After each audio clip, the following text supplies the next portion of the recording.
ఆ పాలసముద్రంలోంచి పైకొచ్చి ఆ శ్రీ మహావిష్ణువు యొక్క వక్షస్థలాన్ని తన యొక్క నివాస స్థానంగా వరించి తన మెడలో ఉన్నటువంటి వైజయంతిమాల ఆయన మెడలో అలంకారం చేసి ఆయనకి పత్ని అయింది. ఇందులో ఒక చమత్కారం ఉంటుంది. లక్ష్మీదేవికి శ్రీ మహావిష్ణువు ఇచ్చినటువంటి స్థానం వక్షస్థలం, ఆమె కూర్చున్న స్థానం పాదముల దగ్గర.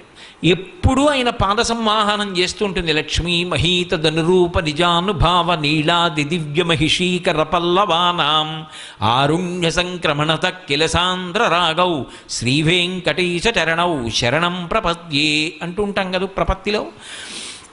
ఆ తల్లి ఎప్పుడూ పాద సంవాహనం చేస్తూ ఉంటుంది. కానీ శ్రీ మహావిష్ణువు ఆమెని తన గుండెల్లో పెట్టుకున్నాడు. ఎందుకని? ఎక్కడ ఏ ఆడపిల్ల పుట్టినా ఆ ఆడపిల్లని కన్యాదానం చేసినప్పుడు లక్ష్మీ స్వరూపగా సంభావించి శ్రీమన్నారాయణ